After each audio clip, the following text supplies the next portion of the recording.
Federalism की बात करते हैं या फिर हम सहकारी संघवाद की बात करें तो असली परीक्षा संसाधनों के वितरण में होती है और साथ ही उसका उपयोग कैसे हो रहा है, उसका एक तरह से मैं कहूं कि उस पर नजर कैसे रखी जा रही है, उसे मजबूत कैसे रख कर किया जा रहा है, इस पर भी नजर होती है। तो आपको लग रहा है कि केंद्र और राज्य के जो वित्तीय संबंध है वो पहले से ज्यादा परिपक्व हुए हैं?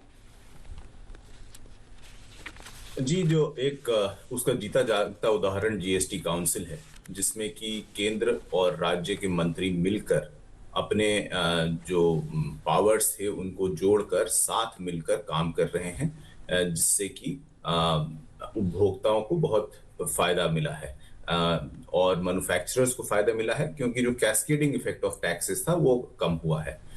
इस बार के बजट के साथ जो फाइनेंस कमीशन की रिपोर्ट है वह भी पेश होगी, जो 16वां वित्तीय आयोग है, और उसमें किस तरीके से अगले 5 वर्षों में राज्य को डेवोल्यूशन दिया जाएगा, केंद्र करों में कितना उनका शेयर रहेगा वो भी बताया जाएगा, और राज्यों के हिसाब से उनको कितना शेयर मिलेगा वो भी बताया जाएगा।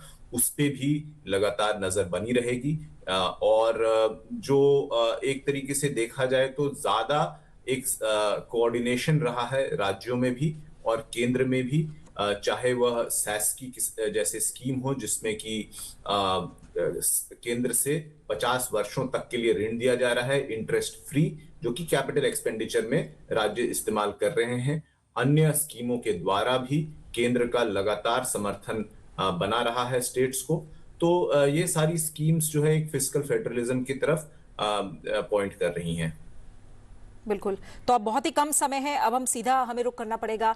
संसद की कार्यवाही बस कुछ ही पलों में शुरू हो रही है। आप संसद टीवी पर बने रहिए, सीधा प्रसारण होगा जिसमें रिकॉर्ड भी बन रहा है, तो इसके गवाह बनिए और संसद टीवी पर लगातार लाइव अपडेट आप देखते रहिए।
माननीय सभासदों, माननीय अध्यक्ष जी,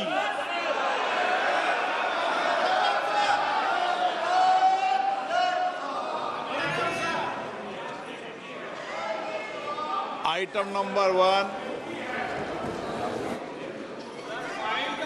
माननीय वित्त मंत्री श्रीमती निर्मला सीतारमन जी।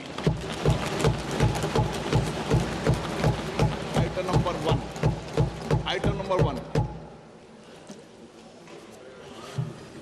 Sir, with your permission, I rise to lay on the table a copy each of the following papers, Hindi and English versions, under Article 281 of the Constitution, Report for 2026 to 2031, Volume 1, Main Report of the 16th Finance Commission.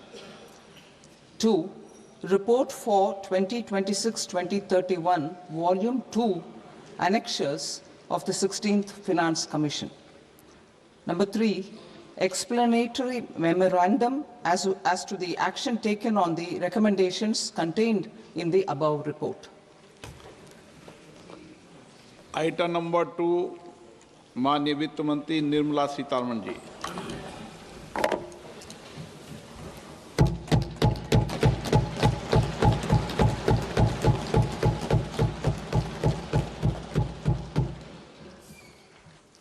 Honorable Speaker, sir, on the sacred occasion of Magh Purnima and the birth anniversary of Guru Ravidas, I present the budget for the year 2026-2027. Since we assumed office 12 years ago, India's economic trajectory has been marked by stability, fiscal discipline, sustained growth, and moderate inflation. This is the result of conscious choices we have made, even in times heightened uncertainty and disruption. Our government, led by Honorable Prime Minister Modi, has decisively and consistently chosen action over ambivalence, reform over rhetoric, and people over populism.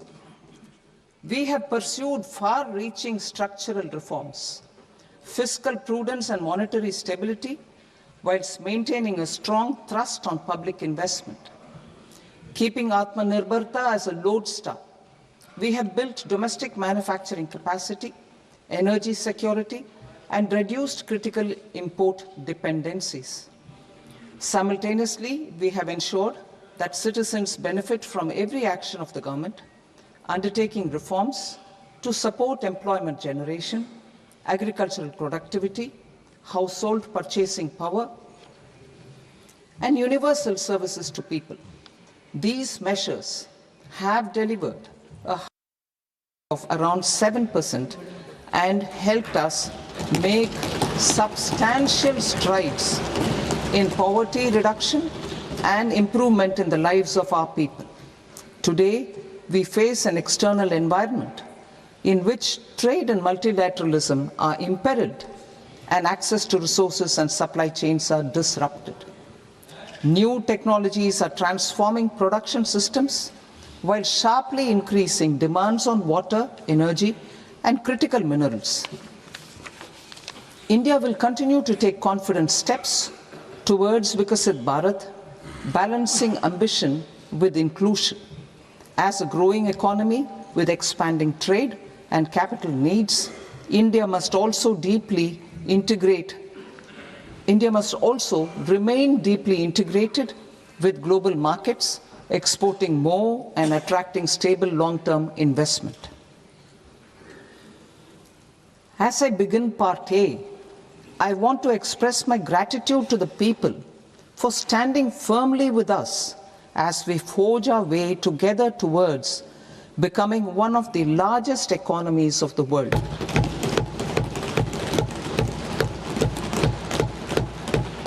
Our aim is to transform aspiration into achievement and potential into performance as we ensure that the dividends of growth reach every farmer, the scheduled caste, the scheduled tribes, the nomads, the youth, the poor, and the women.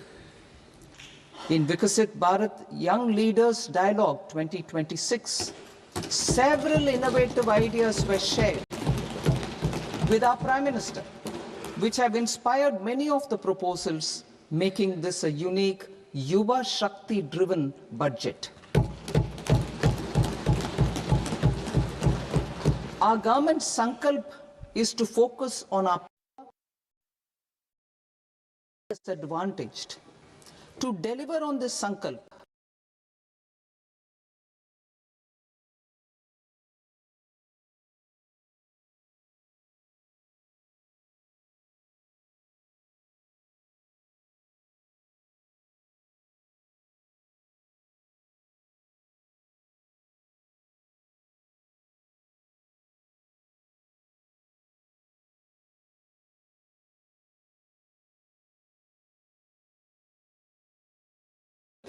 is to fulfill aspirations of our people and build their capacity, making them strong partners in India's path to prosperity.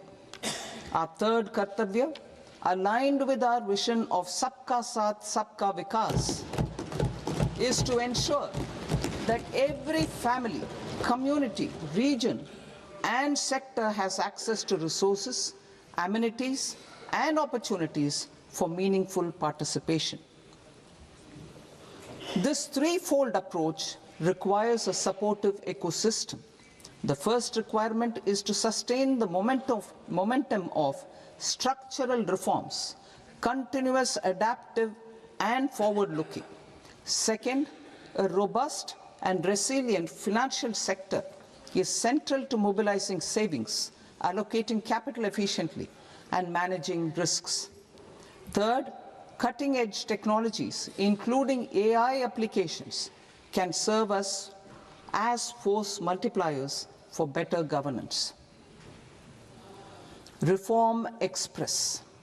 Our government has undertaken comprehensive reforms towards creating employment, boosting productivity, and accelerating growth. After the Prime Minister's announcement on Independence Day in 2025, over 350 reforms have been rolled out. This includes GST simplification, notification of labor codes, and rationalization of mandatory quality control orders. High-level committees have been formed, and in parallel, the central government is working with the state governments on deregulation and reducing compliance requirements. The Reform Express is well on its way and will maintain its momentum to help us fulfill our kartavya. I now move to specific proposals. Under our first kartavya, to accelerate and sustain economic growth, I propose interventions in 6 areas. 1. Scaling up manufacturing in 7 strategic and frontier sectors. 2. Rejuvenating legacy industrial sectors. 3. Creating champion MSMEs. 4. Delivering a powerful push for infrastructure. 5. Ensuring long-term security and stability. And 6. Developing city economic regions. Scaling up of manufacturing in 7 strategic and frontier sectors.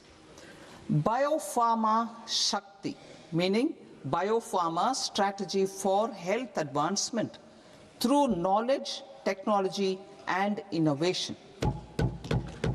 India's disease burden is observed to be shifting towards non-communicable diseases like diabetes, cancer, and autoimmune disorders. Biologic medicines are key to longevity and quality of life at affordable costs. To develop India as a global biopharma manufacturing hub,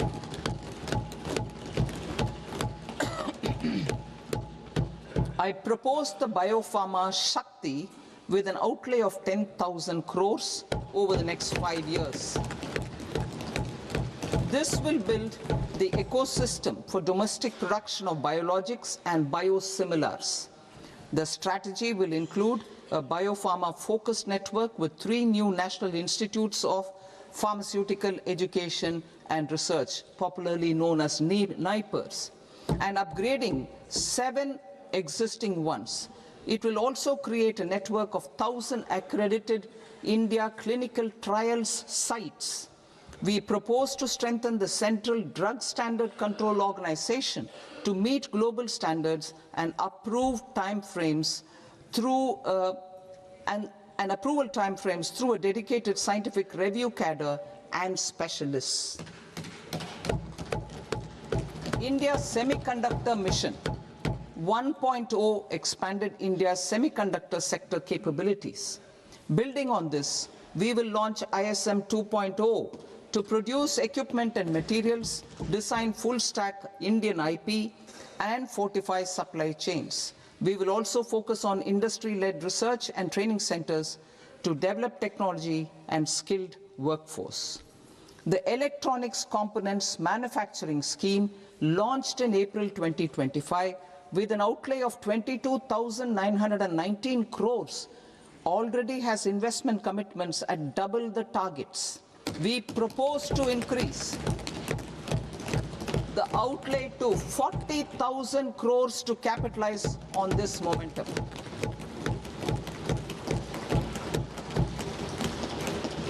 A scheme for rare earth permanent magnets was launched in 2025 November.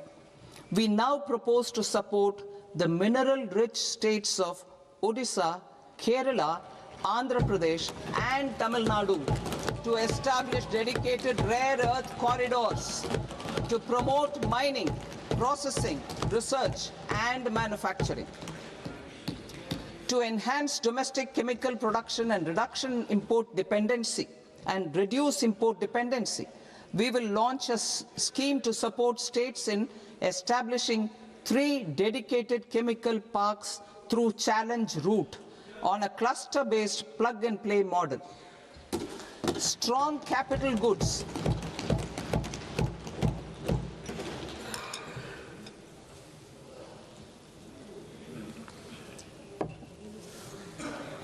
Strong capital goods capability is a determinant of productivity and quality across different sectors.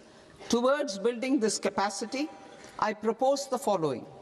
High-tech tool rooms will be established by central public sector enterprises at 2 locations as digitally enabled automated service bureaus that locally design, test and manufacture high-precision components at scale and at lower cost. 2. A scheme for enhancement of construction and infrastructure equipments will be introduced to strengthen domestic manufacturing of high value and technologically advanced CIE. This can range from lifts in a multi-storied apartment or firefighting equipment in multiplexes, large or small, and to tunnel boring equipments for building metros and high-altitude roads. I also propose a scheme for container manufacturing to create a globally competitive container manufacturing ecosystem with a budgetary allocation of 10,000 crores over a 5-year period. For the labor-intensive textile sector, I propose an integrated program with 5 subparts. 1. The National Fiber Scheme for Self-Reliance in Natural Fibers, such as silk, wool and jute, man-made fibers, and new age fibers. Textile expansion and employment scheme to modernize traditional clusters with capital support for machinery, technology upgradation, and common testing and certification centers. 3. The National Handloom and Handicraft Program to integrate and strengthen existing schemes and ensure targeted support for weavers and artisans. Tex Eco Initiative to promote globally competitive and sustainable textiles and apparels. Samarth 2.0 to modernize the upgrade the textile skilling ecosystem through collaboration with industry and academic institutions. Further, I propose to set up mega textile parks in challenge mode. They can also focus on bringing value addition to technical textiles. I propose to launch the Mahatma Gandhi Gram Swaraj initiative to strengthen khadi, handloom and handicrafts. This will help in global market linkage and branding. It will streamline and support training, skilling, quality of process and production. This will benefit our weavers, village industries, one district, one product ODOP initiative, and also our rural youth. India has the potential to emerge as a global hub for high quality, affordable sports goods. I propose a dedicated initiative for sports goods that will promote manufacturing, research, and innovation in equipment design as well as material sciences. Rejuvenation of legacy industrial clusters. I propose to introduce a scheme to revive 200 legacy industrial clusters to improve their cost competitiveness and efficiency through infrastructure and technology upgradation. Creating champion SMEs and supporting micro enterprises. Recognizing MSMEs as a vital engine of growth, I propose a three-pronged approach to help them grow as champions. Equity support.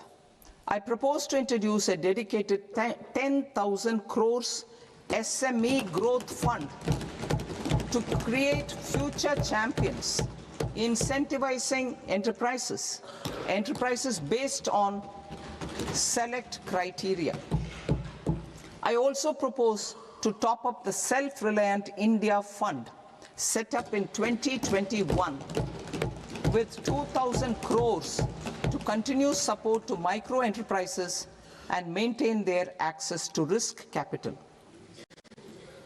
Liquidity support. With TREDS, more than 7 lakh crore has been made available to MSMEs. To leverage its full potential, I propose 4 measures. 1. Mandate TREDS as the transaction settlement platform for all purchases from MSMEs by CPSEs, serving as a benchmark for other corporates. 2. Introduce a credit guarantee support mechanism through CGT MSE for invoice discounting on TREDS platform. 3. Link GEM with TREDS for sharing information with financiers about government purchases from MSMEs, encouraging cheaper and quicker financing. 4. Introduce TREDS receivables as asset-backed securities, helping develop a secondary market, enhancing liquidity and settlement of transactions. Professional support. Government will facilitate professional institutions such as the ICAI, ICSI, ICMAI to design short-term modular courses and practical tools to develop a cadre of corporate mitras, especially in Tier 2 and Tier 3 towns. These accredited para-professionals will help MSMEs meet compliance requirements at affordable costs. Infrastructure. During this past decade, our government has undertaken several initiatives for large-scale enhancement of public infrastructure, including through new financing instruments such as Infrastructure Investment Trust (InvITs) and Real Estate Investment Trust (REITs), and institutions like NIIF and NABFID. We shall continue to focus on developing infrastructure in cities with over 5 lakh population, that is Tier 2, Tier 3 cities, which have expanded to become growth centers. Public capital expenditure has increased manifold from 2 lakh crore in 2014-15 to an allocation of 11.2 lakh crore in BE 25-26. In this coming year, that is financial year 2026-27, I propose to increase it to 12.2 lakh crores to continue the momentum. To strengthen the confidence of private developers regarding risks during infrastructure development and construction phase, I propose to set up an infrastructure risk guarantee fund to provide prudentially calibrated partial credit guarantee to lenders. Over the years, REITs have emerged as a successful instrument for asset monetization. I propose to accelerate recycling of significant real estate assets of the CPSEs through the setting up of dedicated REITs.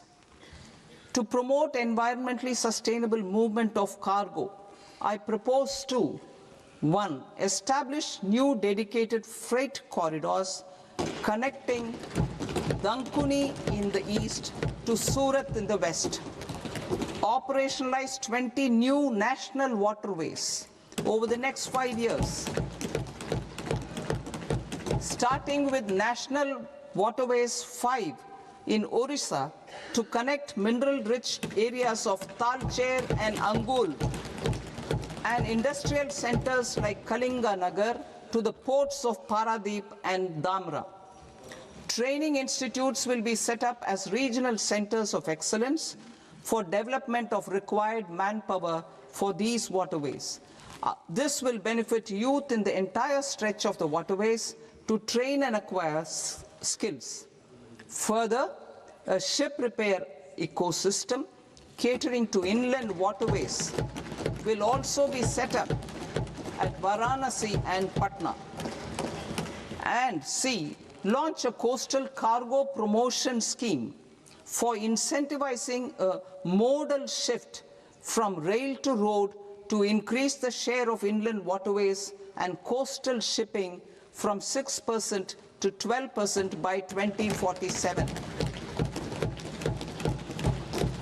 To enhance last mile and remote connectivity and promote tourism, I propose to give incentives to indigenize manufacturing of seaplanes. A seaplane VGF scheme will be also introduced to provide support for operations. Carbon capture, utilization and storage. Aligning with the roadmap launched in December 2025, the carbon capture, utilization and storage technologies at scale will achieve higher readiness and in end-use application across 5 industrial sectors, including power, steel, cement, refineries, and chemicals. An outlay of 20,000 crore is proposed over the next 5 years for this purpose. City economic regions. Cities are India's engines of growth, innovation, and opportunities.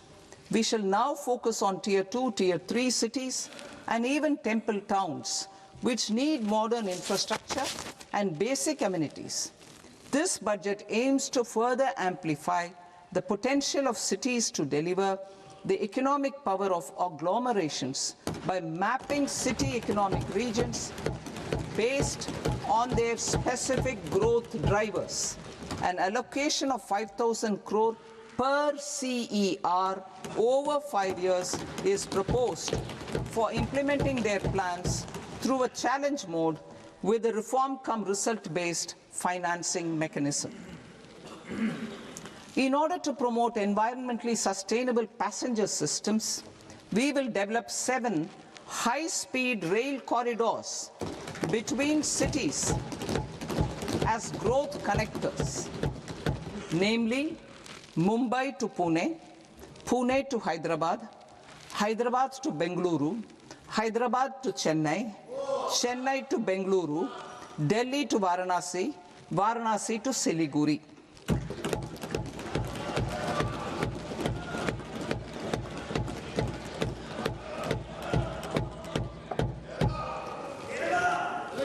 Financial sector. The Indian banking sector today is characterized by strong balance sheet, historic highs in profitability, improved asset quality, and coverage exceeding 98% of villages in the country. At this juncture, we are well placed to futuristically evaluate the measures needed to continue on the path of reform-led growth of this sector.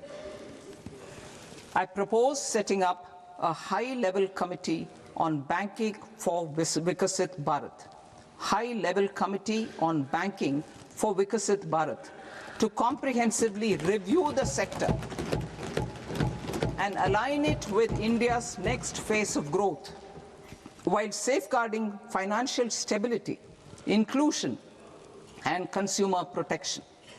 The vision for NBFCs for Vikasit Bharat has been outlined with clear targets for credit disbursement and technology adoption in order to achieve scale and improve efficiency in the public sector NBFCs As a first step, it is proposed to restructure the Power Finance Corporation and Rural Electrification Corporation. I propose a comprehensive review of the foreign exchange management non-debt instruments rules to create a more contemporary, user-friendly framework for foreign investments consistent with India's evolving economic priorities. Corporate bond market. I propose to introduce a market-making framework with suitable access to funds and derivatives on corporate bond indices. I also propose to introduce total return swaps on corporate bonds. Municipal bonds. To encourage the issuance of municipal bonds of higher value by larger cities, I propose an incentive of 100 crore rupees for a single bond issuance. 100 crore rupees for a single bond issuance of more than 1,000 crore. The current scheme under Amrit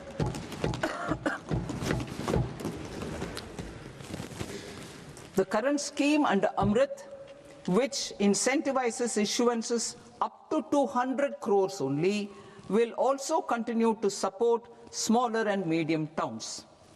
That will also continue to support the smaller and medium towns. Ease of doing business. Individual persons resident outside India, PROI, will be permitted to invest in equity instruments of listed Indian companies through the portfolio investment scheme.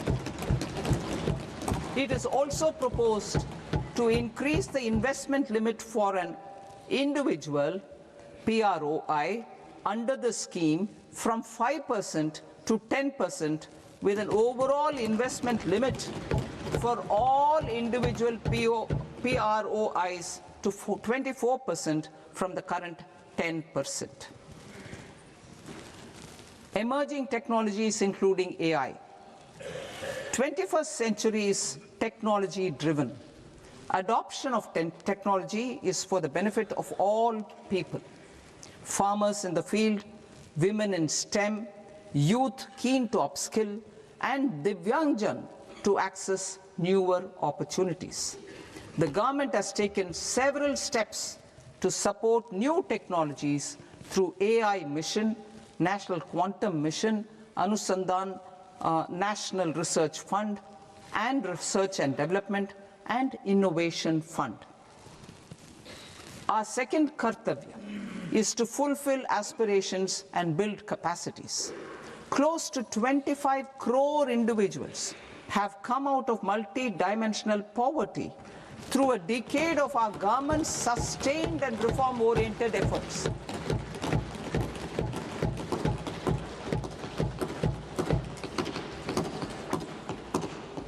Our government has therefore decided to place a renewed emphasis on the service sector to provide a pathway to fulfilling aspirations of a youthful India with the following measures. I propose to set up a high-powered education to employment and enterprises standing committee to recommend measures that focus on services sector as a core driver of Vikasit Bharat. This will make us a global leader in services with a 10% global share by 2047. The committee will prioritize areas to optimize the potential for growth, employment, and exports. They will also assess the impact of emerging technologies, including AI, on jobs and skill requirements and propose measures thereof. To create a range of skilled career pathways, a new range of skilled career pathways for our youth, I propose interventions in the following sectors. Health. Existing institutions for allied health professionals will be upgraded and new AHP institutions established in private and government sectors. This will cover 10 selected disciplines, including optometry, radiology, anesthesia, OT technology, applied psychology and behavioral health, and add 1 lakh AHPs over the next 5 years. A strong care system covering geriatric and allied care services will be built. A variety of NSQF-aligned programs will be developed to train multi-skilled caregivers, combining core care and allied skills such as wellness, yoga, and operation of medical assistive devices. In the coming year, 1.5 lakh caregivers will be trained.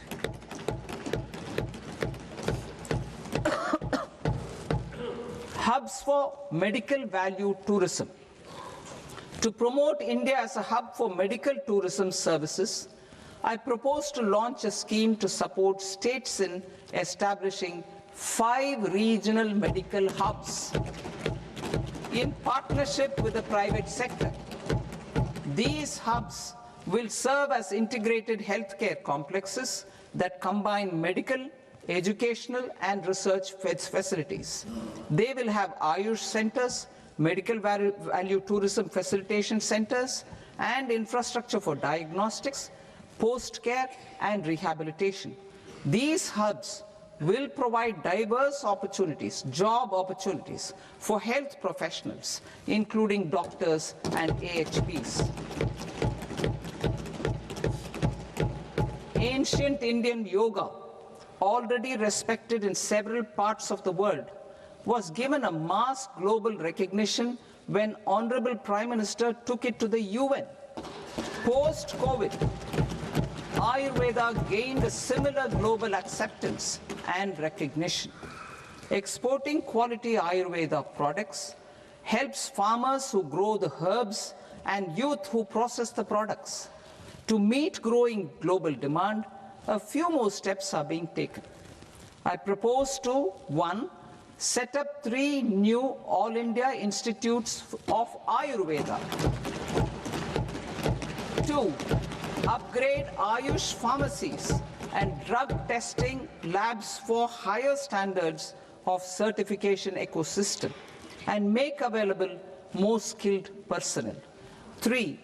Upgrade the WHO Global Traditional Medicine Center in Jamnagar to bolster evidence-based research, training, and awareness for traditional medicine. Animal husbandry. Livestock contributes to close to 16% of farm income, including of poor and marginal households. To scale up availability of veterinary professionals by more than 20,000, I propose to roll out a loan-linked capital subsidy support scheme for establishment of veterinary and para-veterinary colleges, veterinary hospitals, diagnostic laboratories, and breeding facilities in private sector. Collaboration between Indian and foreign institutions will also be facilitated.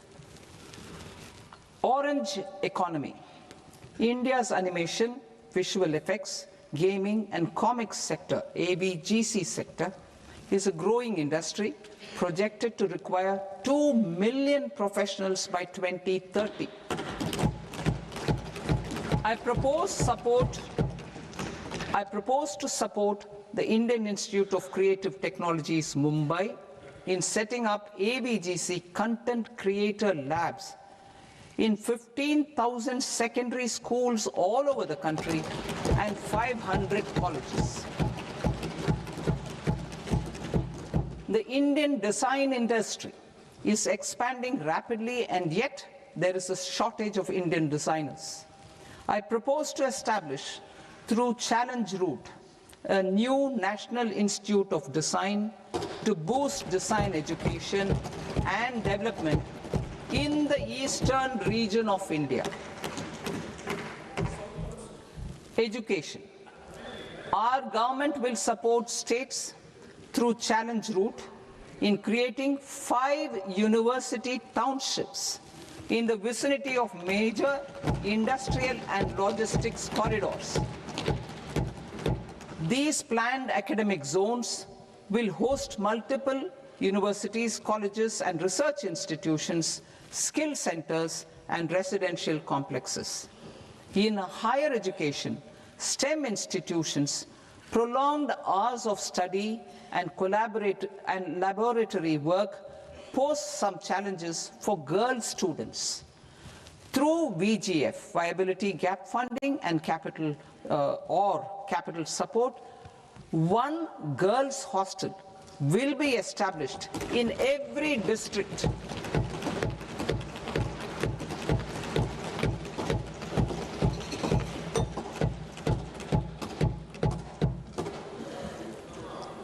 To promote astrophysics and astronomy via immersive experiences. 4 telescope infrastructure facilities will be set up or upgraded. The National Large Solar Telescope, the National Large Optical Infrared Telescope, the Himalayan Chandra Telescope, and the Cosmos 2 Planetarium. Tourism. The tourism sector has the potential to play a large role in the employment generation, forex earnings, and expanding the local economy. I propose to set up a National Institute of Hospitality by upgrading the existing National Council for Hotel Management and Catering Technology. It will function as a bridge between academia, industry, and government. I also propose a pilot scheme for upskilling 10,000 guides in 20 iconic tourist sites through a standardized, high-quality, 12-week training course in hybrid mode in collaboration with the Indian Institute of Management. A national destination digital knowledge grid will be established to digitally document all places of significance, cultural, spiritual, and heritage. This initiative will create a new ecosystem of jobs for local researchers, historians, content creators, and technology partners. India has the potential and opportunity to offer world-class trekking and hiking experience. We will develop ecologically sustainable mountain trails in Himachal Pradesh, Uttarakhand, and Jammu Kashmir. Also in Araku Valley in the Eastern Ghats and Podigai Malai in the Western Ghats. Turtle trails along key nesting sites in the coastal areas of Odisha, Karnataka, and Kerala. And 3 bird watching trails along the Pulikat Lake in Andhra Pradesh, Tamil Nadu. It's on the border. Under the visionary leadership of Honorable Prime Minister, we established the International Big Cat Alliance in 2024. This year, India is hosting the first ever Global Big Cat Summit, where heads of governments and ministers from 95 range countries will deliberate on collective strategies for conservation. Heritage and culture tourism. I propose to develop 15 archaeological sites, including Lothal, Dolavira, Rakhi-Gadi, Adichanallur, Saranath, Hastinapur, and Leh Palace into vibrant experiential cultural destinations. Excavated landscapes will be open to the public through curated walkways. Immersive storytelling skills and technologies will be introduced to help conservation labs, interpretation centers, and guides. The sports sector provides multiple means of employment, skilling, and job opportunities. Taking forward the systematic nurturing of sports talent which is set in motion through the Khelo India program earlier, I propose to launch a Khelo India mission to transform the sports sector over the next decade. The mission will facilitate an integrated talent development pathway supported by training centers which are foundational, intermediate, and elite levels. B, systematic development of coaches and support staff. C, integration of sports science and technology. D, competitions and leagues to promote sports culture and provide platforms. And E, development of sports infrastructure for training and competition. Our third Kartavya aligns with our vision of Sabka Saath, Sabka Vikas towards Vikasit Bharat.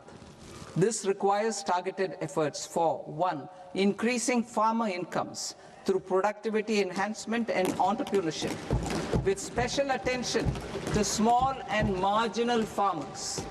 B. Empowering Divyangjan through access to livelihood opportunities, training, and high-quality assistive devices.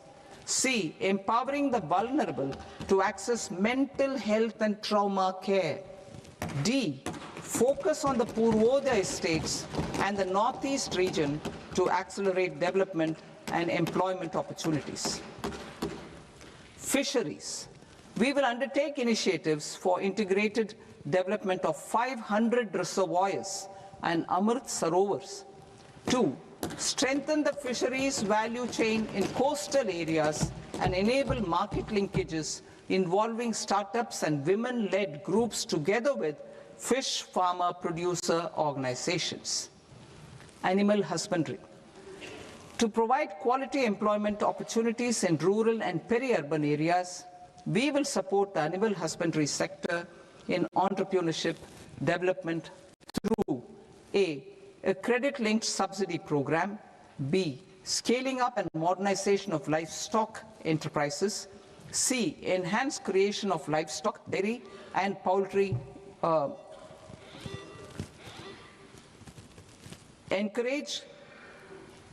read that again. Enhanced creation of livestock, dairy, and poultry-focused integrated value chains. And D. Encourage creation of livestock farmer-producer organizations. High-value agriculture. To diversify farm outputs, increase productivity, enhance farmers' incomes, and create new employment opportunities, we will support high-value crops such as coconut, sandalwood, cocoa, cashew in the coastal areas, agar trees in northeast, and nuts such as almonds, walnuts, and pine nuts in our hilly regions. These, all of them, will be supported. India is the world's largest producer of coconuts. About 30 million people, including nearly 10 million farmers, depend on coconuts for their livelihood. To further enhance competitiveness in coconut production, I propose a coconut promotion scheme to increase production and enhance productivity through various interventions, including replacing and non-productive trees with new saplings or plants or varieties in major coconut growing states. A dedicated program is proposed for Indian cashew and cocoa to make India self-reliant in raw cashew and coconut production and processing, enhance export competitiveness, and transform Indian cashew and Indian cocoa into premium global brands by 2030. Sandalwood. Sandalwood is closely linked to India's social and cultural heritage. Our government will partner with state governments to promote focused cultivation and post-harvest processing to restore the glory of the Indian sandalwood ecosystem, to rejuvenate old, low-yielding orchards, and expand high-density cultivation of walnuts, almonds, and pine nuts, we will support a dedicated program to enhance farmer incomes and in bringing value addition by engaging youth. Bharat Vistar, that is virtually integrated system to access agricultural resources. I propose to launch Bharat Vistar, a multilingual AI tool that shall integrate the AgriStack portals and the ICAR package on agricultural practices with AI systems. This will enhance farm productivity, enable better decisions for farmers, and reduce risk by providing customized advisory support. She Marts for rural women-led enterprises. Building on the success of Lakpati Didi program, I propose to help women take the next step from credit-linked livelihoods to being owners of enterprises. Self-help entrepreneur, She Marts will be set up as community-owned retail outlets within the cluster-level federations through enhanced and innovative financing instruments. Empowering Divyangjan. Divyangjan Kaushal Yojana. Information technology, AVGC sectors, hospitality and food and beverages sectors often offer task-oriented and process-driven roles which are suitable for Divyangjan. We will ensure dignified livelihood opportunities through industry-relevant and customized training specific to each Divyangjan group. Divyang Sahara Yojana. Timely access to high-quality assistive devices for all eligible Divyangjan is a fundamental need.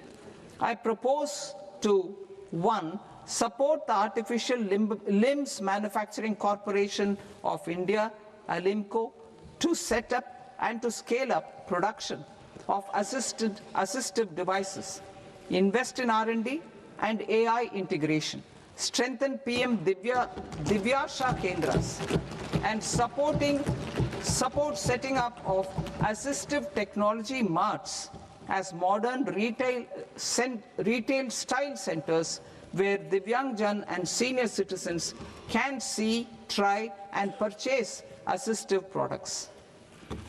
Reaffirming our commitment to mental health and trauma care. There are no national institutes for mental health care in North India.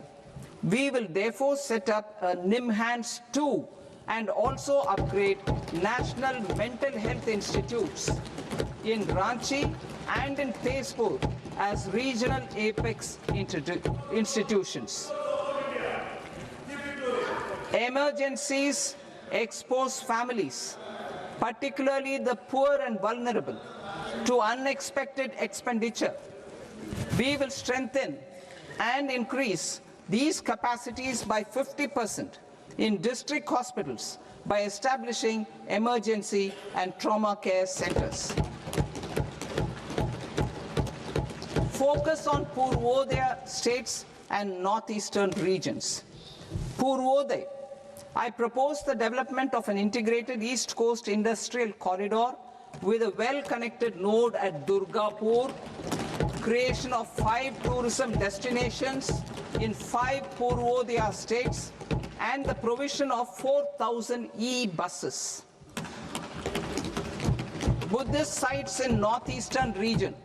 The northeastern region is a civilizational confluence of Theravada and Mahayana or Vajrayana traditions. I propose to launch a scheme for development of Buddhist circuits in Arunachal Pradesh, Sikkim, Assam, Manipur, Mizoram, and Tripura. The scheme will cover preservation of temples and monasteries, pilgrimage interpretation centers, connectivity, and pilgrim amenities. 16th Finance Commission. On 17th November 2025, the 16th Finance Commission submitted its report to the President.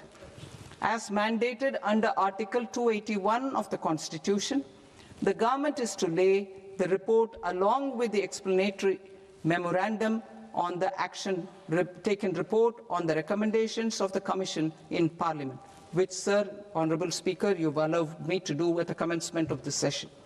The government has accepted the recommendation of the Commission to retain the vertical share of devolution at 41%. As recommended by the Commission, I have provided 1.4 lakh crores of rupees to the states for the year 2026-2027 as Finance Commission grants. These include rural and urban local body and disaster management grants. Fiscal consolidation. Government has been delivering on our fiscal commitments consistently without compromising on social needs. To strive towards accepted standards of fiscal management in Budget 25-26, I had indicated that the central government would target reaching a debt to GDP ratio of 50 plus or minus 1% by 2030-31. In line with this, the debt to GDP ratio is estimated to be 55.6% of GDP in BE 26-27, compared to 56.1% of GDP in RE 25-26. A declining debt to GDP ratio will gradually free up resources for priority sector lending and expenditure by reducing the outgo on interest payments. One of the main operational instruments for debt targeting is the fiscal deficit. I am happy to inform this august House that I fulfilled my commitment made in 2021-2022 to reduce fiscal deficit below 4.5% of GDP by 25-26. In RE 25-26, the fiscal deficit has been estimated at par with BE of 2025-26 at 4.4% of GDP. In line with the new fiscal prudence path of debt consolidation, the fiscal deficit in BE 26-27 is estimated to be 4.3% of the GDP.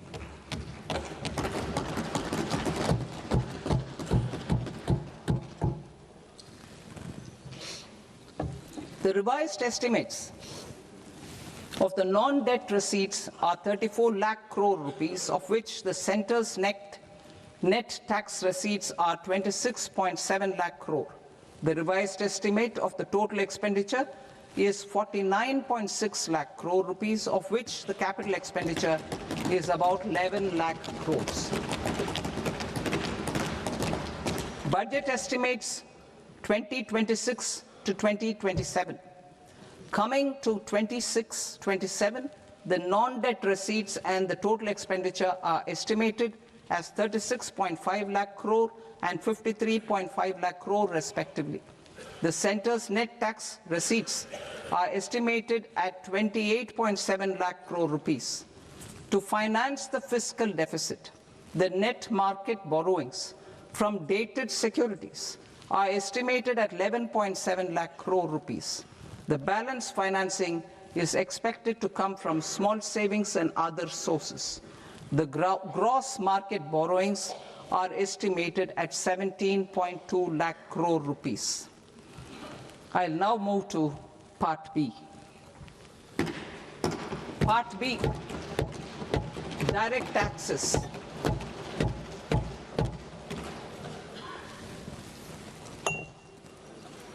Honorable Speaker, sir, I now present my proposals on direct taxes. New Income Tax Act. In July 2024, I announced a comprehensive review of the Income Tax Act 1961. This was completed in a record time, and the Income Tax Act 2025 will come into effect from 1st April 2026. The simplified income tax rules and forms will be notified shortly, giving adequate time to taxpayers to acquaint themselves with its requirements. The forms have been redesigned such that ordinary citizens can comply without difficulty. Ease of living.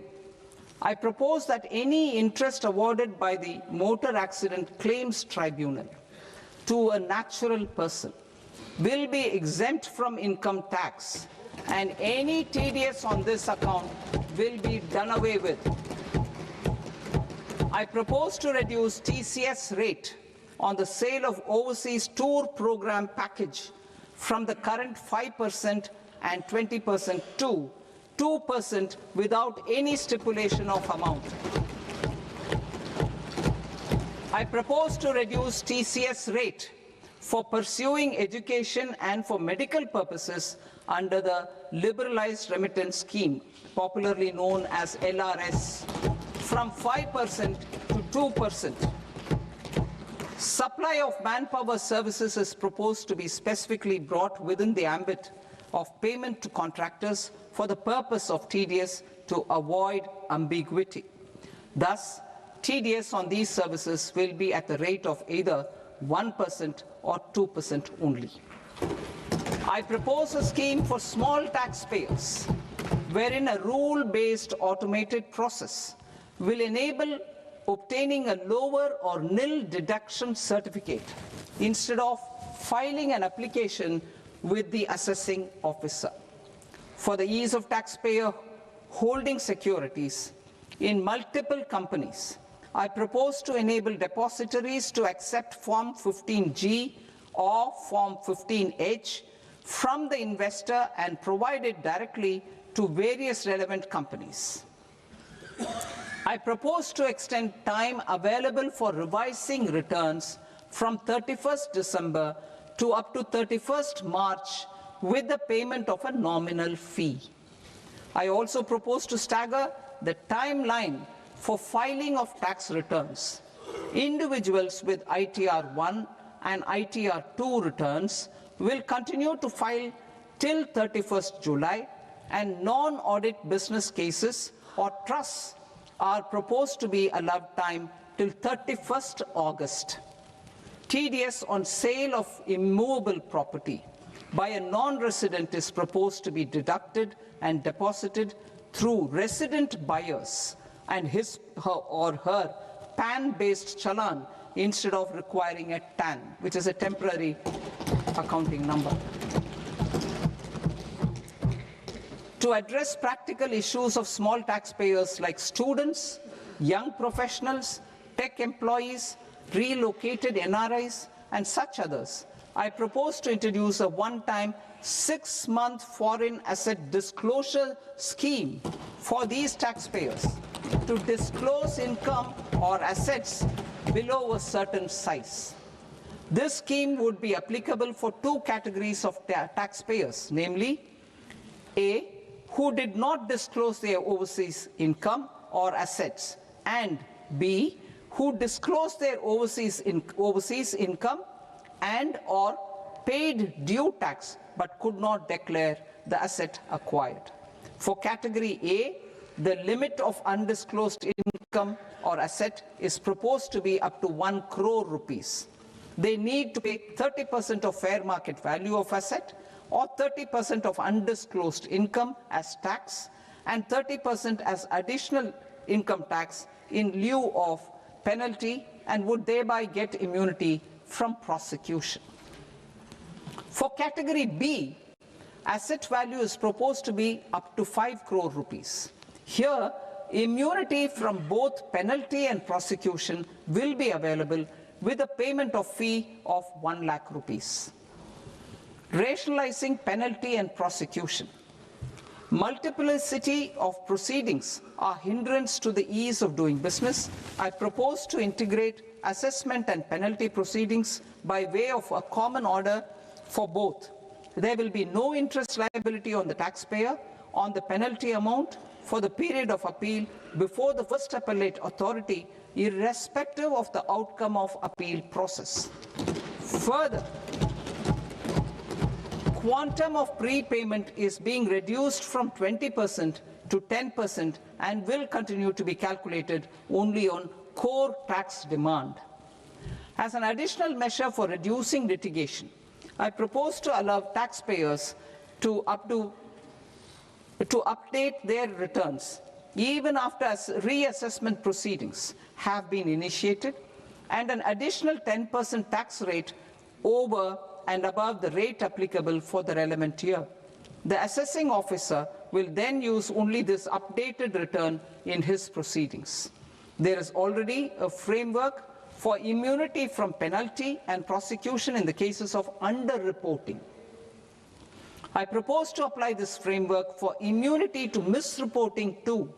However, in such a case, the taxpayer will need to pay 100% of the tax amount as an additional income tax over and above the tax and interest due. Penalties for certain technical defaults, such as failure to get accounts audited, non-furnishing of transfer pricing audit report, and default in furnishing statement for financial transactions, are proposed to be converted into fee.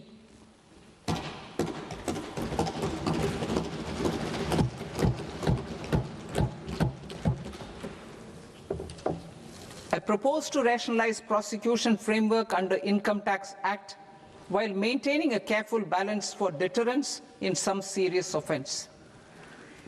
Non-production of books of account and documents and requirement of TDS payment where payment is made in kind are being decriminalized.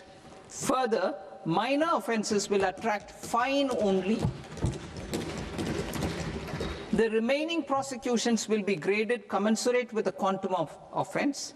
They will entail only simple imprisonment with maximum imprisonment reduced to 2 years and power to courts to convert even those into fines. There is no penalty. There is no penalty presently for non-disclosure of non-immovable foreign assets with aggregate value less than 20 lakh rupees. I propose to also provide them with immunity from prosecution with retrospective effect from 1/10/2024.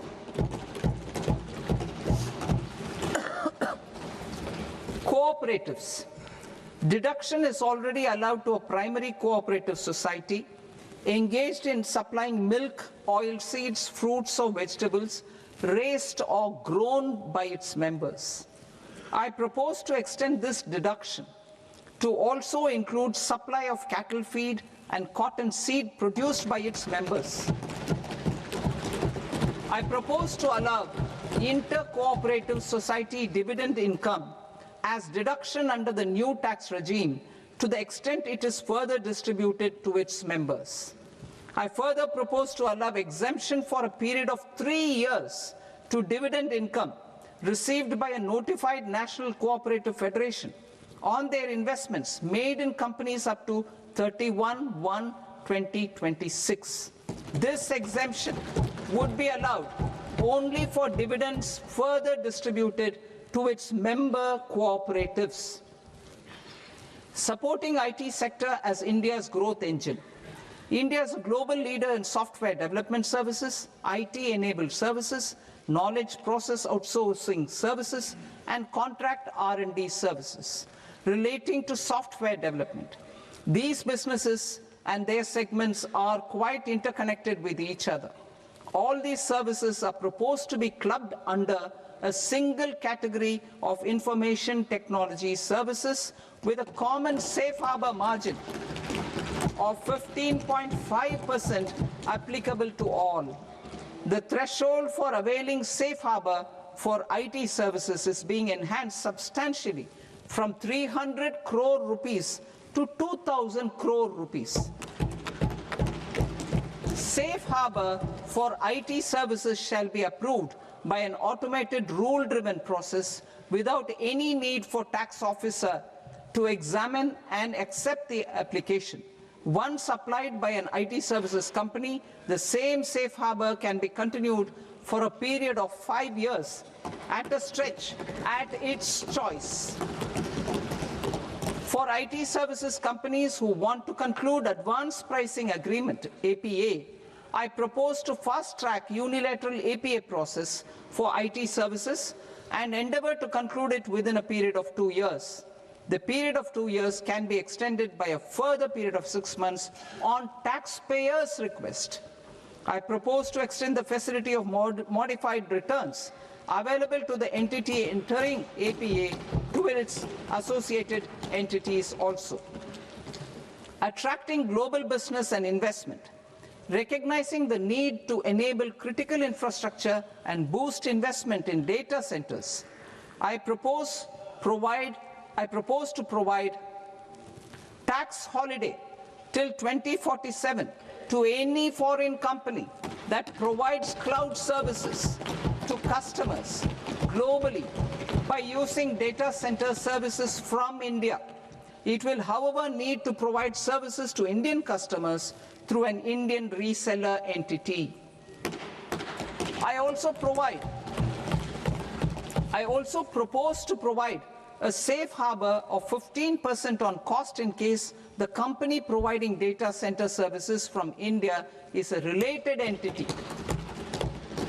To harness the efficiency of just-in-time logistics for electronic manufacturing, I propose to provide safe harbor to non-residents for component warehousing in a bonded warehouse at a profit margin of 2% of the invoice value.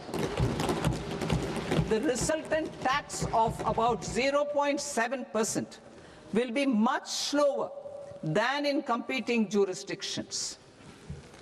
To provide fillip to toll manufacturing in India, I propose to provide exemption from income tax for 5 years to any non-resident who provides capital goods, equipment, or tooling to any toll manufacturer in a bonded zone. To encourage vast pool of global talent to work in India for a longer period of time, I propose to provide exemption to global, non-India sourced income of a non-resident expert for a stay period of 5 years under notified schemes. I propose to provide exemption from minimum alternate tax, the MAT, to all non-residents who pay tax on presumptive basis. Tax administration.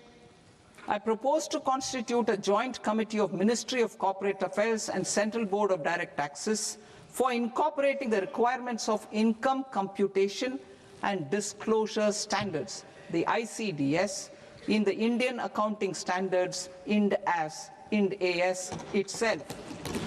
Separate accounting requirement based on ICDS will be done away with from the tax year 27-28. To support Prime Minister Modi's vision of homegrown accounting and advisory firms to become global leaders, I propose to rationalize the definition of accountant for the purposes of safe harbor rules. Other tax proposals. Change in taxation of buyback was brought in to address the improper use of buyback route by promoters. In the interest of minority shareholders, I propose to tax buyback for all types of shareholders as capital gains.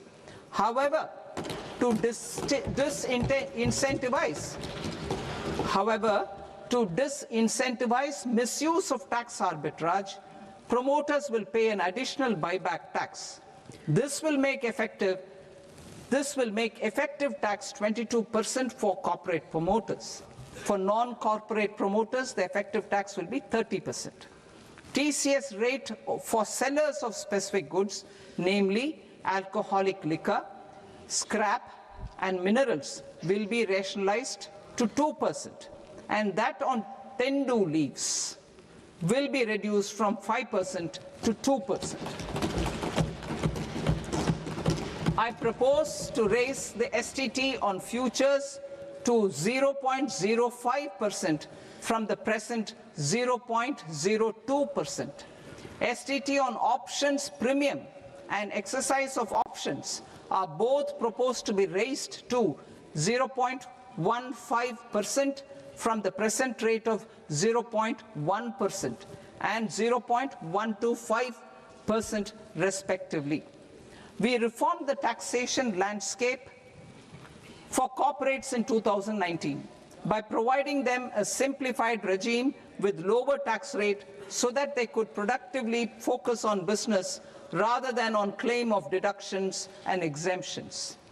To encourage companies to shift to the new regime, set-off of brought forward MAT credit, minimum alternate tax credit, is proposed to be allowed to companies only in the new regime. Set-off using available MAT credit is proposed to be allowed to an extent of 1/4 of the tax liability in the new regime. MAT is proposed to be made final tax, so there will be no further credit accumulation from 1st April 2026. In line with this change, the rate of final tax is being reduced to 14% from the current MAT rate of 15%.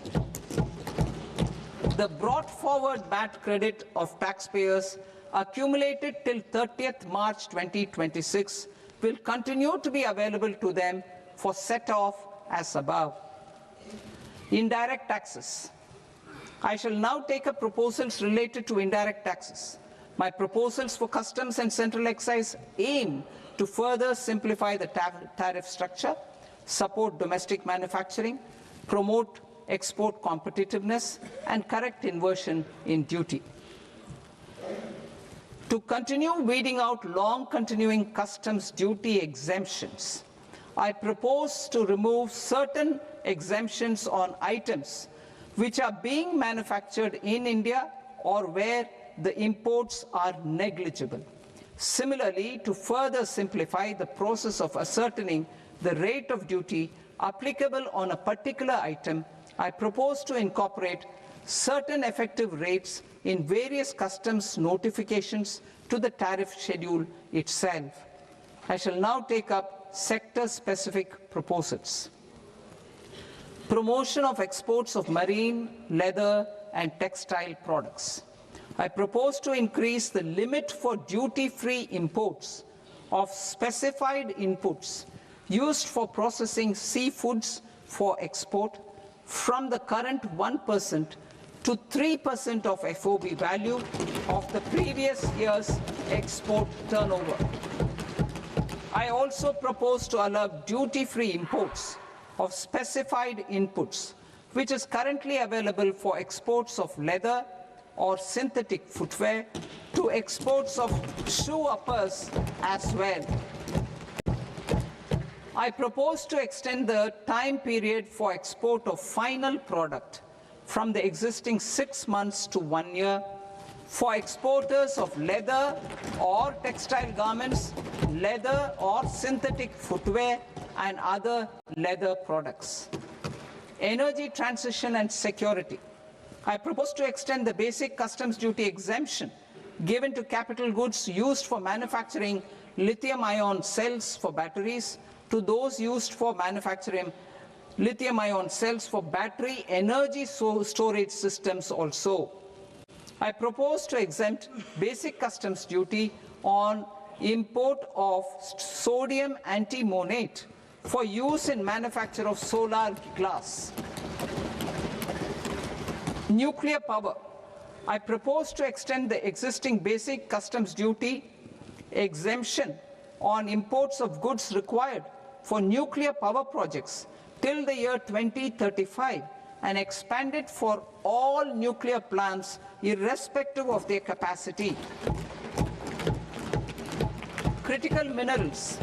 It is proposed to provide basic customs duty exemption to the import of capital goods required for the processing of critical minerals in India. Biogas blended CNG.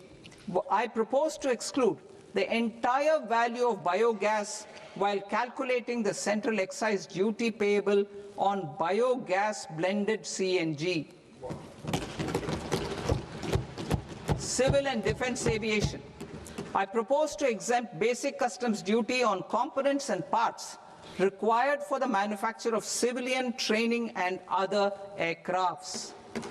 It is proposed to exempt basic customs duty on raw materials imported for the manufacture of parts of aircraft to be used in maintenance, repair, or overall requirements by units in the defense sector.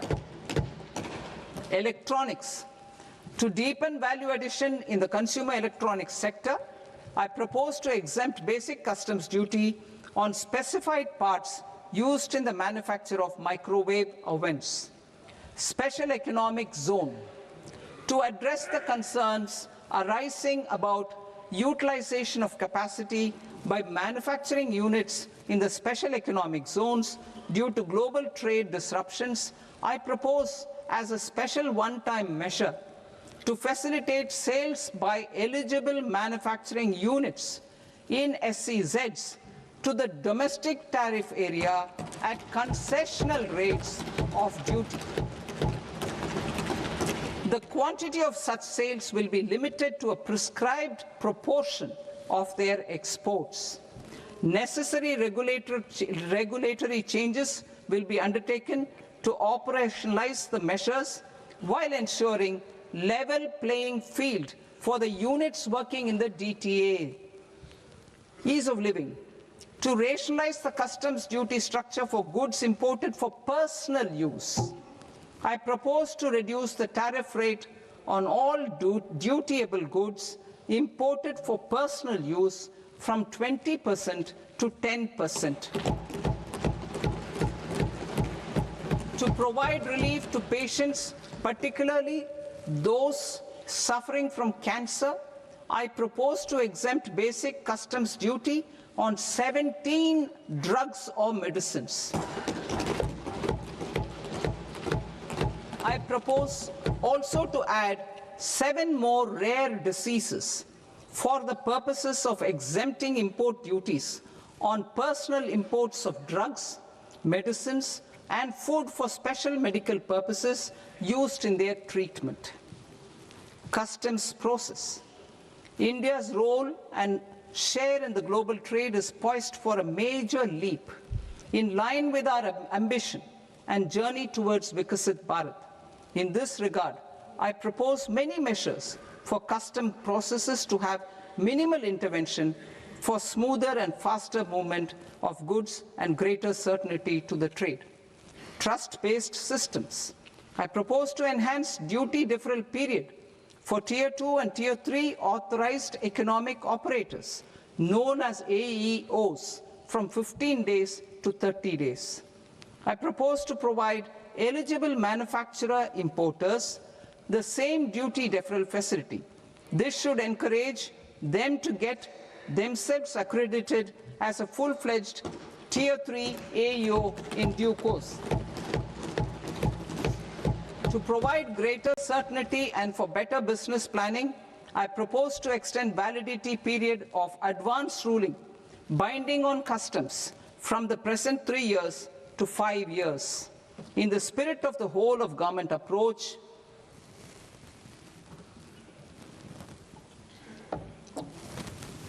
government agencies will be encouraged to leverage AEO accreditation for preferential treatment in clearing their cargo. Regular importers with trusted long-standing supply chains will be recognized in the risk system so that the need for verification of their cargo every time can be minimized. Export cargo using electronic sealing. Export cargo using electronic sealing will be provided through clearance from the factory premises to the ship. For import of goods not needing any compliance, filing of bill of entry by a trusted importer and arrival of goods will automatically notify customs for completing their clearance formalities. This will enable goods to be released immediately on arrival. The customs warehouse framework will be transformed into a warehouse operator-centric system with a self-declarations, electronic tracking, and risk-based audit. These reforms will move away from the current system of officer-dependent approvals and reduce transaction delays and compliance costs.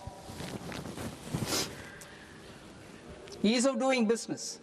Approvals required for cargo clearance from various government agencies will be seamlessly processed through a single and interconnected digital window by the end of the financial year.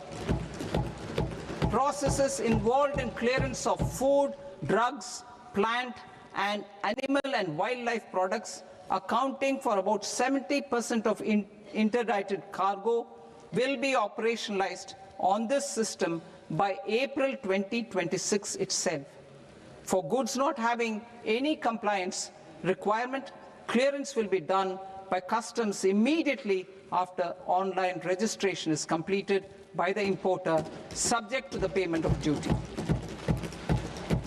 Customs integrated system will be rolled out in 2 years as a single integrated and scalable platform for all customs processes. Utilization of non-intrusive scanning with advanced imaging and AI technology for risk assessment will be expanded in a phased manner with the objective to scan every container across all the major ports. New export opportunities to support Indian fishermen to fully harness the economic value of marine resources beyond our territorial waters. The following measures will be taken. A. Fish catch by an Indian fishing vessel in exclusive economic zone or on the high seas will be made free of duty. Landing of such fish on foreign port will be treated as export of goods. Safeguards will be put in place to prevent misuse during fish catch, transit, or transshipment. To support aspirations of India's small businesses, artisans, and startups to access global markets through e-commerce, I am pleased to announce complete removal of the current value cap of 10 lakh rupees per consignment on courier exports. In addition, handling of rejected and returned consignments will be improved with effective use of technology for identifying such consignments. I propose to revise provisions governing baggage clearance during international travel to address genuine concerns of passengers. The revised rules will enhance duty-free allowances in line with the present-day travel realities and provide clarity in temporary carriage of goods brought in or taken out. There are honest taxpayers who are willing to settle disputes by paying all their dues, but they get deterred due to negative connotation associated with penalty. They will now be able to close cases by paying an additional amount in lieu of penalty. Honorable Speaker, sir, with this, I commend the budget to this august House. Jai Hind.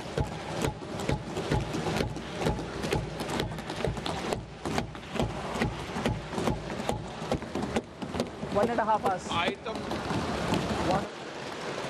Item number 3 माननीय वित्त मंत्री जी।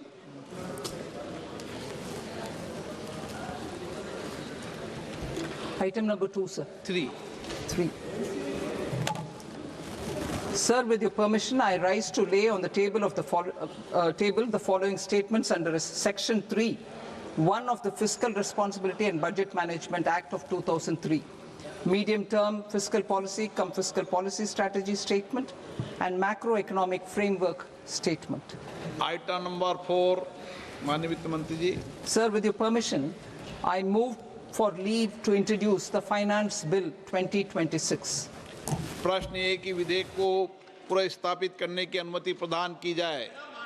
जो सदस्य इस पक्ष में हाँ गए, जो सदस्य विरोध में ना गए, मेरे विचार में निर्णय हाँ वालों के पक्ष में, हाँ वालों के पक्ष में अनुमति प्रदान की जाती है। माननीय मंत्री जी, अब विधेयक पूरे स्थापित करें। Sir, I introduce the bill. माननीय सदस्यगण, आपको सूचित किया जाता है कि माननीय मुख्यमंत्री जी के बजट भाषण की कॉपी पब्लिकेशन काउंटर पर ली जाती है।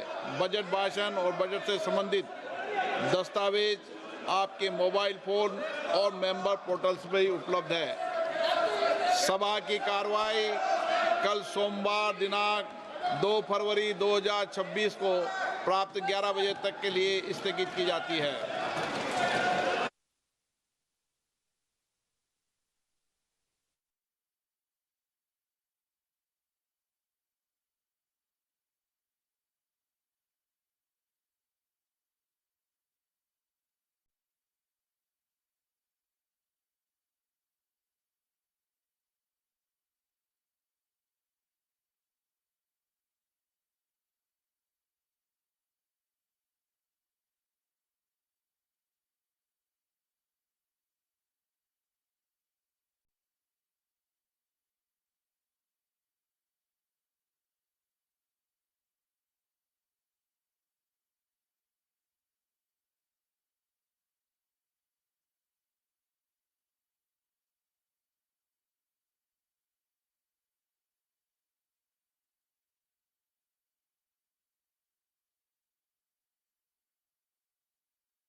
Namaskar viewers, hello and welcome to this continuing coverage of the Union Budget 2026-27. I'm Tina Jha, with me is my colleague Manoj Verma. So you heard the Finance Minister Nirmala Sitharaman presenting the Union Budget 2026-27, also introducing the Finance Bill. She's become, in fact, she's made history today as she presented her 9th consecutive Union Budget under the leadership of Prime Minister Modi. This, viewers, is also the first time in India's fiscal history that the Union Budget has been presented on a Sunday. We'll discuss some of the proposals and the key highlights of this budget speech, which extended nearly 1.5 hours, some of the key announcements that the Finance Minister made. In fact, the proposals in the budget, she said, are aimed at boosting growth, meeting people's aspirations, most importantly, enabling inclusive development. So the key highlight of the budget 2026-27 is that India has set a lower fiscal deficit target and higher capex outlay for FY27 with a reforms push. Just to put it into numbers, for the financial year 2027, the capital expenditure has been set at 12.2 lakh crore rupees. The fiscal deficit target has been set at 4.3% of GDP in FY27. In fact, if you heard the Finance Minister, she said she fulfilled her commitment that she made in FY 2022 to reduce the fiscal deficit below 4.5% of the GDP. Also, in revised estimates 2025-26, the fiscal deficit is at 4.4% of the GDP. The debt to GDP ratio is estimated at 55.6% in budget estimates 2026-27 versus the 56.1% in revised estimates 25-26. FY27 expenditure is estimated at 53.5 lakh crore rupees. The revised estimates of expenditure in FY 2026 were 49.6 lakh crore rupees. So a significant jump there as far as the numbers are concerned. Also, FY 27 net market borrowing from the dated securities is estimated at 11.7 lakh crore rupees. The gross market borrowing is seen at 17.2 lakh crore rupees. The net tax receipts estimated at 28.7 lakh crore rupees in FY 27 We'll bring you charts and graphics related to it for you to understand better. These are just some of the numbers that we were able to pick up from the Finance Minister's speech. So in a few moments from now, our production team will be able to put out charts and graphics for you to understand better those numbers and a comparative data of how these numbers stand compared to the previous budgets. Also, the states, they will be getting 1.4 lakh crore rupees as the Finance Commission grants. These were about the important numbers, Manoj. Let's now quickly give our viewers a recap of some important announcements and statements that the Finance Minister spoke about, especially in terms of how this budget takes us closer and aligns it with our Viksit Bharat vision.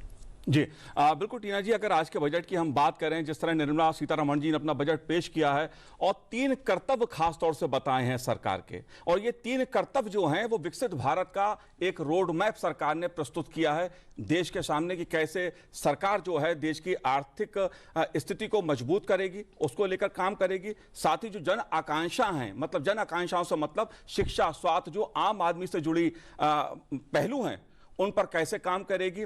इसी प्रकार सरकार ने 3 अपने कर्तव्यों के साथ देश को विकसित भारत के रोड मैप पर ले जाने का अपनी इच्छा प्रकट इस बजट के माध्यम से निर्मला सीतारमण जी ने की है। जाहिर तौर पे बजट में गांव, गरीब, किसान सरकार की प्राथमिकता में है। साथ ही शिक्षा और स्वास्थ्य को सरकार ने बूस्ट करने का काम किया है। देश के इंफ्रास्ट्रक्चर पर भी सरकार का खासा फोकस रहा है। बायो फार्मा सेक्टर के लिए सरकार ने अपने खजाने का मुंह खोला है और सेमीकंडक्टर को लेकर भी सरकार ने कई महत्वपूर्ण ऐलान इसमें किए हैं।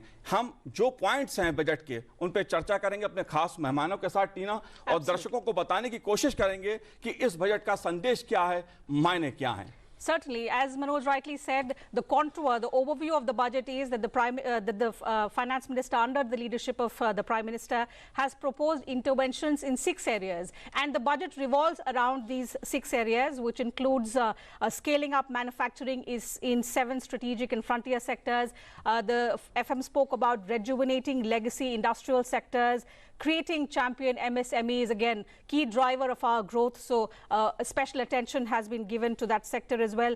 Also delivering a powerful push for infrastructure. So in addition to expanding some of the already existing schemes, there are several key announcements, new announcements that the Finance Minister has also made in this regard. Ensuring long-term security and stability. And another key dimension that you will find in the budget is developing city economic regions. So we'll discuss with experts who are joining us in the studio. We'll also have industry leaders join us virtually to talk about what they think about the budget and, most importantly, how it aligns with our Viksit Bharat roadmap. Joining us are 2 guests in the studios. Let's begin the program by introducing them to you. Delighted to welcome Dr. Aman Agarwal, Director, Indian Institute of Finance, and Dr. Sabyasachi Saha, Associate Professor, RIS. Thank you, gentlemen, for joining us on the program. To begin with you, Professor Agarwal, how would you sum up the budget? Let's begin the program with that. No, I think the budget has laid down the path for a $5 trillion economy, and the Viksit Bharat program of the Government of India in terms of introducing not only growth but also the growth which can be felt by the common man. I think almost all segments of the society have been touched upon. The capex has been kept almost consistent to bring in growth and the stability in the economy, and the fiscal prudence which this government has introduced for almost over a decade now is reaping fruits, as the Honorable Finance Minister also pointed out that her commitment has met grounds of keeping it below 4.5% and targeting further down going forward. I think the GDP numbers in the last 2 quarters have shown clearly that the 7.4% projected in the economic survey might even get surpassed if we are able to get a similar kind of a jump as we've seen in quarter 2, quarter 3 this year. In fact, crossing 7.5 if possible, because all the factors which are there are so positive, giving a positive rebounding effect. And in fact, the budget has laid down a pathway which industry across the globe and within the country looks upon for introducing investments in the country in different segments. And in my opinion, none of the segments, whether it is social sector, rural development, or agriculture, healthcare, education. You talk of a sector, it has been looked upon. Even from a macroeconomic perspective, she has contributed and given not only roads and railways, but even city infrastructure, meeting the AI needs and structures which are there, the latest to be there. She's also talked about employment and how different sectors will induce employment through her schemes which she's proposed in the budget. I think the budget is a way forward beyond, as we say, India is more like an elephant. It is like an elephant which has been added the wings of a jet to go forward at a very fast speed, like the BrahMos is making a mark globally for India. Similarly, this budget will make a mark for this country. Absolutely. Before we proceed, Manoj, two more guests have joined us virtually. Professor Ashok Vishandas, he's Professor Applied Economics, IIPA, and ex-chairman CACP, Ministry of Agriculture and Farmers Welfare, and Mr. Riaz Tingna, he's a partner tax, Grant Thornton Bharat. Thank you, gentlemen, for joining us on the program as well. We'll get reactions from you in just a bit. Let me first get in Professor Saha. He's been waiting for long. Professor, your first reaction to the budget, because riding the expectations, there were huge expectations of this budget. So how do you look at it? Is it a growth budget, a reform budget, or a mix of both? Yeah, thank you for having me on the show. Once again, this has been a very remarkable budget in terms of the sectors that it has covered. It is an all-round budget. And it must be seen in continuity to the previous budgets, particularly the post-COVID budgets, when we were focusing not only on growth but also to ensure the supply chain resilience for the economy. And this year, in continuation to the push that was given to Atmanirbharta and Make in India, we see critical enablers being activated for the industrial sector, particularly the 7 sectors that the finance minister has particularly mentioned in her budget speech. We have also seen in the economic survey, which has categorically mentioned about the dynamism both in the industrial sector as well as the services sector in terms of its export potential as well as the importance for the economy. Overall, finance minister has touched upon key enablers for energizing both industrial and the services sector, because those are also the areas where the value addition would come from, along with employment.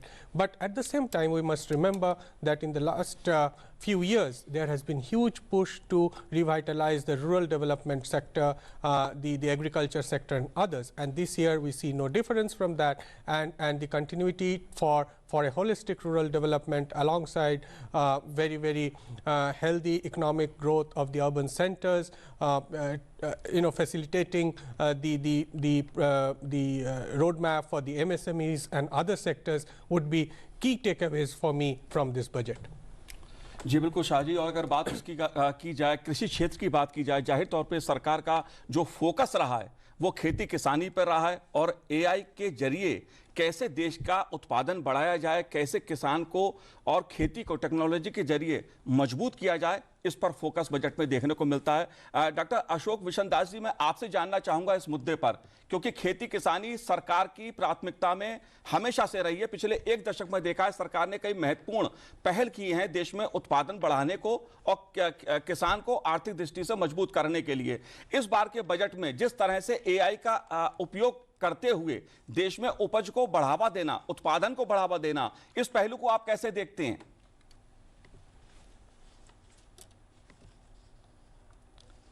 Ashok ji, आप जी, Ashok ji unmute कीजिए।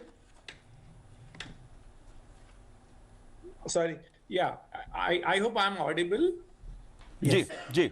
Yeah. So the two things. One thing I want to make it very clear, because the emphasis is on not just increasing the production but increasing the productivity. These are two different concepts. Earlier, the government used to say until 2014 to increase the production, and increase the production does not necessarily translate into the increasing the income. So that this government has recognized during last 11-12 years that increasing production is not the necessary condition, but increasing productivity does increase the income. So having said that, there's a lot of emphasis in this budget to increase the productivity, and production emphasis on those items which are in great demand, because how the farmer get the higher prices is through the demand, not simply increasing the production. There are a large number of cases in the history, not long ago, in 2012, 13, when the production of, say, for instance, the groundnut increased manifold, very significantly, but the farmer's income went down because the prices crashed. So government is conscious of this fact, and the emphasis is on high value production. Just to give few examples, sandalwood is in great demand. So the government has recognized the need for this. And then medicinal plant, even farmers are being roped in, increase the this will increase